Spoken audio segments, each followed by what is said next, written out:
Hi, and welcome to Art Zone. I'm Nancy Guppy, and this week we are coming to you from Populus Seattle, which is a hotel in Seattle's Pioneer Square neighborhood. Now, you may be saying to yourself, why are they shooting at a hotel? Well, the short answer is art with a capital A, and we'll have more on that in just a moment. First, though, here's what's coming up. Exciting things were happening. We were having success. DJ Kevin Cole hits the big screen. At the same time, I was just destroying myself. Jeff Kleinsmith gets a much-deserved retrospective. I was kind of a junior designer for the first 2 years, and I became the art director. And so I was art director for a year. My dream. This was called Dirty Shame. And the Cowboys reunite at Tacoma's Spanish Ballroom.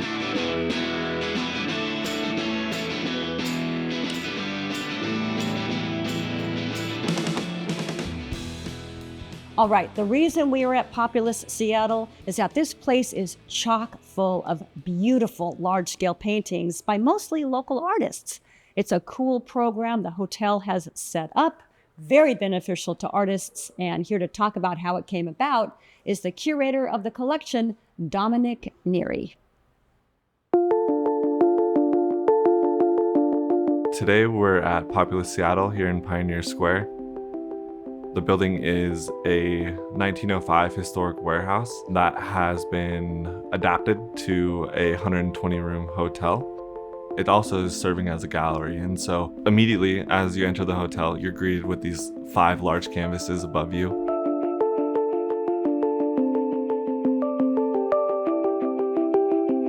You'll ascend the stairs, and the restaurant has pieces, the cafe has pieces, the hallways have pieces. Each elevator landing on every floor has pieces. The rooms, they all have artwork. The artwork at the hotel is all for sale, and so if you find something that you appreciate or you love, you can take it home. And what that does is not only support the artist that made it, but it creates a future opportunity for another artist. The environment that we've created here with the artwork is intentional to honor the history of the neighborhood and the artists that have been a part of this for a very long time. All of the artwork in the hotel was created next door. We would bring in artists in groups of like 10 to 15 over a period of 3 months and set them up with studio space. We handmade all the canvases for the project, and so the artists would really come in, and develop their painting. I'm particularly interested in artists who haven't arrived at like an answer. So I'm always interested in art that is still asking questions itself. And so the artist process is in development. They're working through the ideas and techniques and process that isn't a definitive statement, but it's a point on their timeline of discovery. And so a lot of it, is expressive. A lot of it you'll see is either abstracted or altered in a way that it's not a realist picture of a mountain. It's this energy in exchange of concepts. There is over 40 artists that are represented in this initial collection, which has translated to over 50 original pieces. And then there's, I think, over 200 limited edition prints that were created out of a small collection of originals for the rooms. Opening a hotel was very interesting, but now that it's alive and guests are really the people who bring life to this space. So if you haven't been, I really encourage you to come down and experience it for yourself.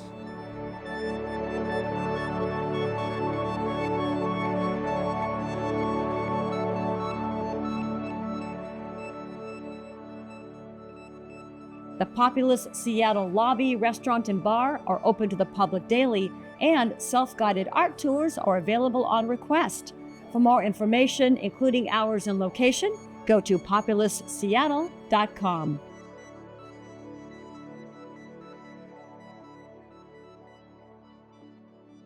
Up next is the exceptionally talented artist and graphic designer, Jeff Kleinsmith. I'm never happier than when I'm working on something that is related to music. I do plenty of design work outside of music, and I'm not sure if that has to do with my childhood or what. I just have a strong relationship to music. I'm a local graphic designer. I've worked at The Rocket, and I've worked at Sub Pop Records. My role at Sub Pop Records is VP of Creative. I work on album covers, I work on advertising. My technique, it's a mix of digital and analog. So I will cut up things, I will draw out type and images, and then scan it in, and then mess with it in the computer. Kind of a messy collage style. I don't really know exactly what I'm gonna do until I kind of get into it. And so the process itself kind of helps dictate where I'm going. I have kind of a sketch in my head, but that process of collaging, the happy accidents along the way are, I would consider my style. Each row is separate from this, so you don't need to line that up with that at all.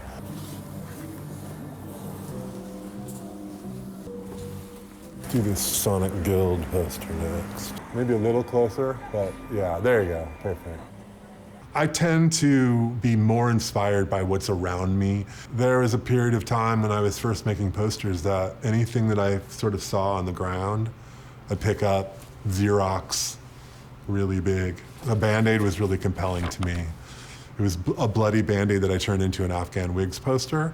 So for me, almost anything is inspiring. I did art my whole life, ever since I was little. I was grounded a lot as a child, so I spent a lot of time in my room. So I did a lot of art. I made my own album covers, I made my own t-shirts, I made my own cassette tapes.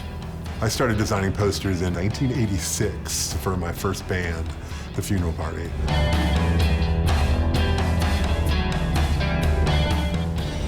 About halfway through college, probably my junior year, I took a graphic arts class, and it was in that class that I realized that everything was designed, and I had this epiphany. And so everything after that was all art classes, and that's kind of how I finished out college. I worked at The Rocket from 1990 to 1994. The Rocket was a local music publication. So I was kind of a junior designer for the first 2 years, and I became the art director. And so I was art director for a year. My dream. It was my dream, you know, like that's what I dreamed of doing in college. And here I was, I had to pinch myself.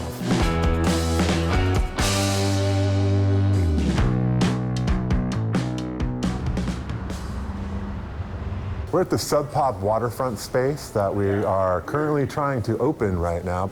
I'm orchestrating the hanging of some artwork that we had from our headquarters. I did this one when Mudhoney played on top of the Space Needle. In 1994, the owners at Sub Pop reached out to me because they wanted to start an art department, and they asked me to be the art director. So on a daily basis, I work on records. So I spend most of my time working on album covers, talking to bands. And working with bands is some of the most gratifying work that I do. They are incredibly creative people themselves. And so I often take a back seat to some of the work that comes in from them. And it's a real joy to have their artwork come in and get to work on it and get to work on it with them. I love to collaborate, and so it's a great process. Pigeon Head, Mudhoney, Postal Service, Nirvana, Beach House. I mean, I could name a million.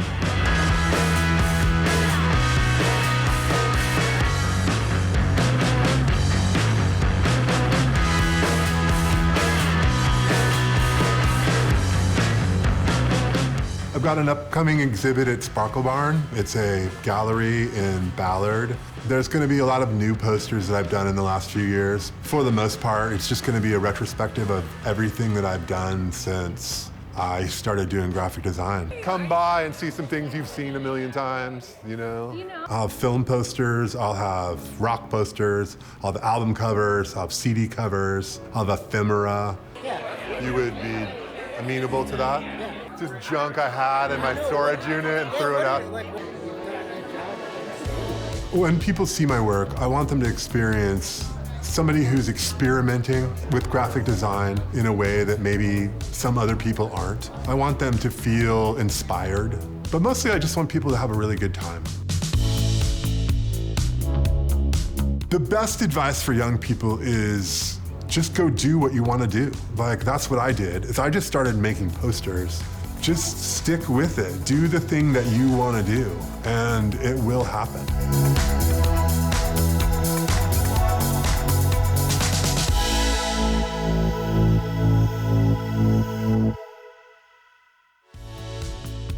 Jeff's current exhibit, Tragedy, Ecstasy, and So On, Art, Albums, and Ephemera, will be up at Sparkle Barn in Ballard through most of the summer. Hours and location are at sparklebarn.com. I have no idea what I'm going to play next. I'm trying to create mixes on the fly. I'm trying to make sense of what I'm doing. I'm trying to feel the energy. I'm trying to channel the energy. Radio Heart, The Drive and Times of DJ Kevin Cole, is a dynamite new documentary that tells the professional and personal story of this much beloved KEXP DJ. The film had its premiere at this year's Seattle International Film Festival to sold-out screenings and rave reviews. Here's the trailer. Kevin Cole with you on the afternoon show. You've got the best mix of people. I mean, it is the top nightclub. Kevin would play a record and he'd kind of look over at me. Is this cool? You like this one? You're playing songs that people can't even dance to. Oh, this guy's pretty cool. Kevin did what he wanted. Revolution! Revolution Radio! We were basically silenced by our competition. Did you know KEXP? Do you listen to KEXP? We needed a champion. He opened up the music community so that it could truly be a global experience. I went to my paper calendar and I wrote, call Kevin Cole and find out if he's happy. Exciting things were happening. We were having success. At the same time, I was just destroying myself. It was kind of surprising to hear that he had left town. All it takes sometimes is just that one person to see you. That which does not kill you makes you stronger. I'm going to play this for the last time. The dude's got a story for everything. I mean, it was love at first sight. I'd cried. They don't make people like that, really, not enough.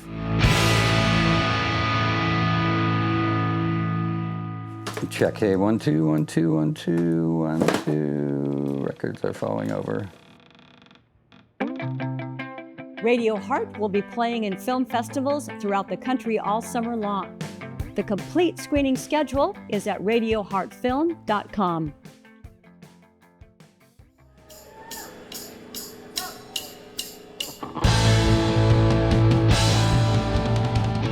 The Cowboys were an exciting and prominent Seattle band in the late 1970s and early 80s. Although the band broke up in 1985, a few former members decided to reunite last fall for an unforgettable performance at Tacoma's Spanish Ballroom, and Art Zone was there to capture the magic.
It's a shame. It's a shame. It's a shame.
Thanks a lot, guys. Thank you. Thank you so much. Thanks, y'all. Thanks a lot. Thanks for coming out. Enjoy the Cowboys' entire concert at seattlechannel.org/artzone. I want to take a moment to remember Dave Baab, a wonderful artist and a good friend who passed away April 9th, 2026. Dave was a talented watercolorist, and his beautifully rendered paintings often focused on familiar places in Seattle like Green Lake and the Arboretum.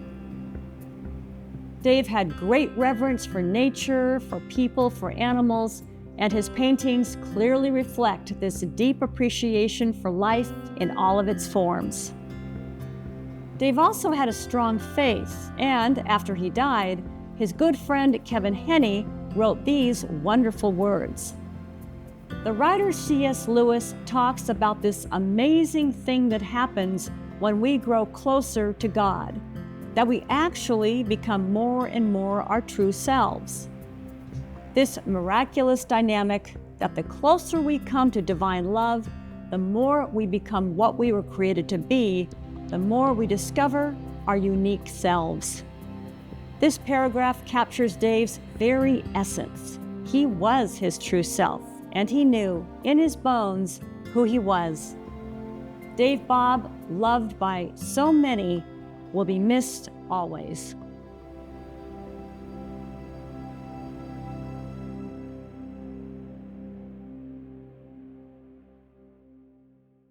And that's a wrap from this beautiful rooftop deck. Heartfelt thanks to the Populus Seattle staff for hosting us, and a reminder that their artwork is accessible to the public, so plan your visit soon. We are going to leave you now with a garden tour from the multi-talented Sarah Rudinoff. Sarah is an actor, a singer, a writer, and it turns out an outstanding gardener, and she has graciously agreed to walk us through her private oasis. So enjoy, have a great week, and we'll see you soon. Take it away, Sarah. Good morning. Welcome to the garden. Spring is almost done and summer's not quite here. It's that transition time, and I'd love to take you on a little tour. I've never gardened on a patio before I moved into this house, and it's been fun and interesting.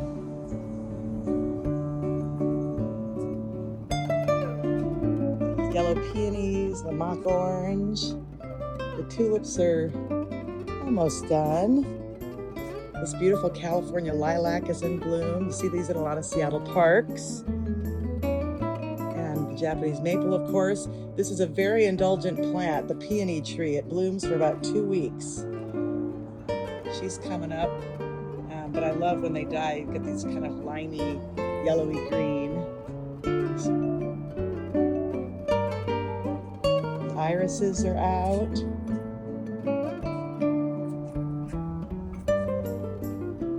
No jasmine's in bloom yet, but it will be, and it'll be smelling great. The boxleaf azara tree. It's a narrow garden, so I had to have trees that were narrow. Oh, yes, the limey leaf.